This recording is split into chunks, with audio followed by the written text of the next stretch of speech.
Hello friends, আমি অপরাজিতা। আজকে চলে এসেছি একটা রেসিপি নিয়ে। তো আজকে আপনাদের বানিয়ে দেখাবো ভাত কেরালার পুর। তো ওটা কীভাবে করতে হয়, তো তার জন্য প্রথমে ভাত কেরালাগুলো গাটা চেঁচে নেব। চেঁচে নিয়ে এইভাবে দুই ভাগ করে কেটে নেব। তো এইভাবে দুই ভাগ করে কেটে নেওয়ার পর তারপর একটা সসপ্যানে জল দিয়ে সেদ্ধ করতে বসিয়ে দিয়েছি। হালকা সেদ্ধ হলে নামিয়ে নেব। তারপর এইভাবে বীজগুলো সব বের বের করে নেব। তো এইভাবে সব ভাত কেরালা পুর ভরাবো বলে তাই সব বীজগুলো সব বের করে নেব। তো বীজগুলো এখন কচি, তাই এই বীজগুলো আমরা ইউজ করব পুর বানানোর সময়। তো এইভাবে সব বীজগুলি আমরা বের করে নেব।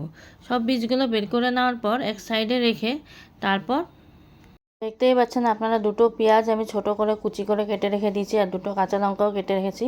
তো বীজগুলো সব বের করে ফেলেছি। তো উল্টা দিকে তেল গরম করে দুটো পেঁয়াজ যে কুচি করে রেখেছিলাম সেটা ভাজতে বসিয়েছি আর দিয়েছি হলো বীজগুলো পরিমাণ মতন আপনারা দেবেন।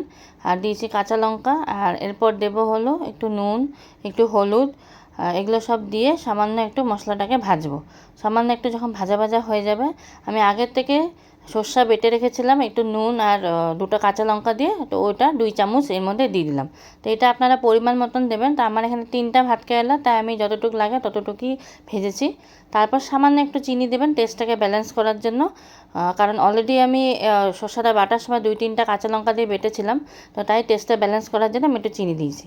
তারপর উল্টা দিকে আমি এখানে একটা বেসনের গোলা করে রেডি করে নিচ্ছি। এখানে দিয়েছিল বেসন, চালের গুঁড়া, একটু পোস্ত, নুন, হলুদ আর সামান্য একটু তেল দিয়ে ভালো করে মেখে আমি এখন জল দিয়ে গুলে নেব। তো জল দিয়ে গুলে নেওয়ার পর তারপর উল্টা দিকে আমি এখন পুরগুলো ভরাবো। তো এসব পুরগুলো একটা একটা করে ভরিয়ে নেব। তো এইভাবে আপনারা একবার বাড়িতে অবশ্যই ট্রাই করে দেখতে পারেন। খুবই খেতে ভাল লাগে এটা, গরম ভাতের সাথে ডাল থাকলে আর কিছু চাই না। তো এইভাবে আপনারা অবশ্যই একবার ট্রাই করুন। তো সব পুরগুলো আমি এরকম ভরিয়ে নিলাম। সব পুরগুলো ভরিয়ে নেওয়ার পর ভালো করে চেপে চেপে দেবো যাতে বেরিয়ে না আসে। তো এবার আমি বেসনের গোলায় এগুলো চুবিয়ে চুবিয়ে গরম তেলে ভাজবো। তো উল্টা দিকে কড়াইতে আমি গরম তেল তেল গরম করতে বসিয়ে দিয়েছি আর কি, মিডিয়াম ফ্লেমে রেখেছি।